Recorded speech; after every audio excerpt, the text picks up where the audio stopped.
Okay, this is Act 2, Girl Cooties of Stink, Hamlet, and Cheese.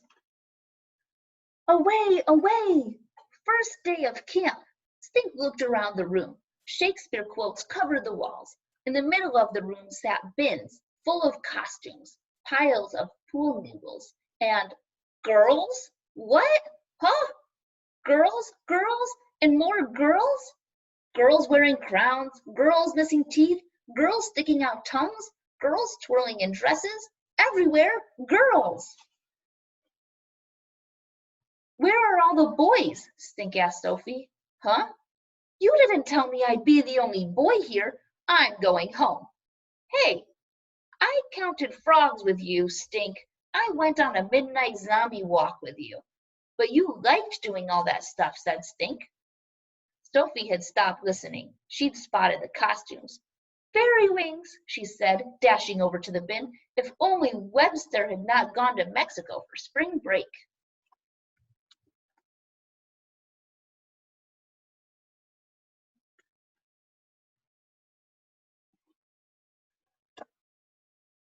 One of the millions of girls ran over to Stink. She had a crown on her head and a veil covering her face. The girl flung back the veil. Yikes, a rummy! Riley Rottenberger, sometimes friend, most times enemy. What are you doing here? Stink asked. I'm here for Shakespeare camp, same as you, said Riley. Oh, brother, could this day get any worse? Just then, the acting teacher blinked the lights. Welcome to Shakespeare Sprites. Hi, everybody. I am Amanda Beth. Stink plucked himself down beside Sophie. Riley scooted over next to Stink. Amanda Beth told them all about Mr. Shakespeare, that he lived in England more than 400 years ago, and that he wore a gold hoop earring, and that he knew 25,000 words. Some said he was the best writer who ever lived. We'll also learn what it takes to be good actors, she told them.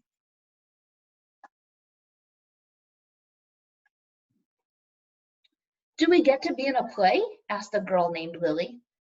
You'll all get to act out one short scene by the end of the week, said Amanda Beth.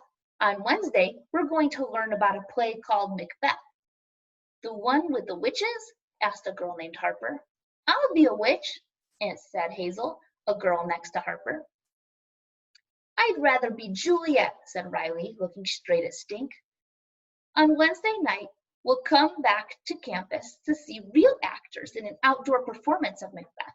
On Thursday, 2 of the actors will visit camp to teach us swordplay. Swordplay? Stink sat up on his heels. By Friday, we'll be doing a dress rehearsal. Finally, on Saturday, your families are invited to come watch you act out your short scenes. That's what the week looks like. Anyway, I'm glad to see so many girls. Stink's the only boy, yelled Riley. Stink's face turned cherry popsicle red. In Shakespeare's time, said Amanda Beth, it was against the law for girls to act in plays. The girls gasped. So boys had to play all the parts. Boys wore long, fancy dresses? Asked Sophie. And princess hats? They sure did. They even wore makeup and wigs. But since we have lots of girls, girls can play boy parts, right? Asked Sophie.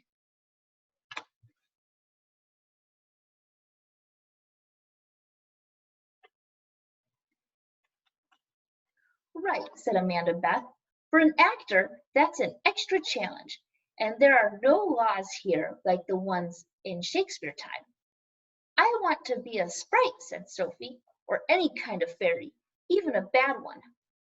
I'm sure everyone will get to try out the part they like. Amanda Beth taught them how to make faces, sad faces, mad faces, glad faces. Stink practiced his best. Cuckoo crazy face on Riley. Riley made fishy lips. Smooch, smooch, she made kissy sounds. Gross! Stink jumped up and grabbed a toilet brush from the props box. He jabbed it in front of him like a pretend sword. Back, back, you friend, or it's curse of the toilet brush for you. Guess what? There's a lot of kissing in Shakespeare.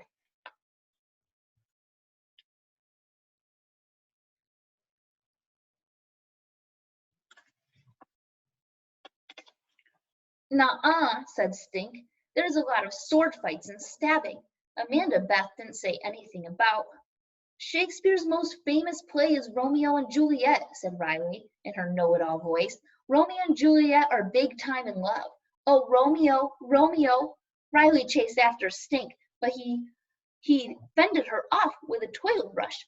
"Death to Smoochie!" yelled Stink.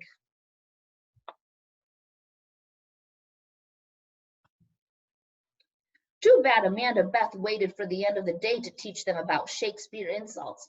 "Shakespeare's plays," she told them, "have a lot of colorful words. When a person gets mad or calls someone else a name, the things they say might sound funny to our ears. I'll show you what I mean." Amanda Beth passed out a list of strange sounding words. "Use words from each column to make funny sounding insults. Take these sheets home and practice because we'll be using our insults later this week. Spleen face, canker blossom, maggot pie." Stink could not wait to try speaking in Shakespeare. At home that night, Mom asked, "How was your first day of Shakespeare camp, Stink?" Judy and Dad wanted to hear too. "There's good stuff and bad stuff," said Stink. "I learned to make faces." Stink made an "I just ate a worm" face.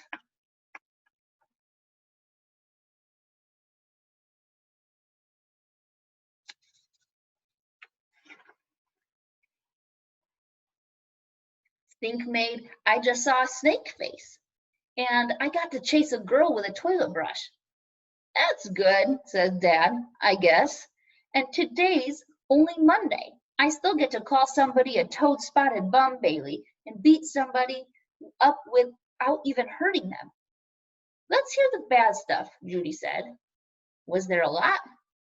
"No, just two," said Stink. "Riley and Rottenberger."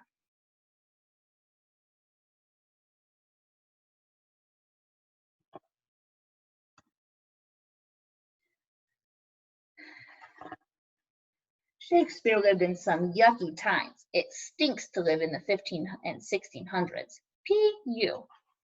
"A pox on you. Got the pukes, bleeding, pus-filled scabs? Yoicks! You got the pox. Smallpox, that is. It may have made Queen Elizabeth go bald." Before Band-Aids. Got a cut? Soak stale bread in hot milk and press it on the wound. Wait thy scab. Who had the smelliest job in Shakespearean England? A going farmer, of course. He emptied the privates at night. A privy is a toilet. Wee-wee. Shakespeare liked fart jokes, no lie. In The Two Gentlemen of Verona, even the dog farts, but all the chambers smelt him. And in King Lear, there's this: blow winds and crack your cheeks. Lost a tooth? No problem. In Shakespeare time, you could get a new one from a dog, sheep, goat, or baboon.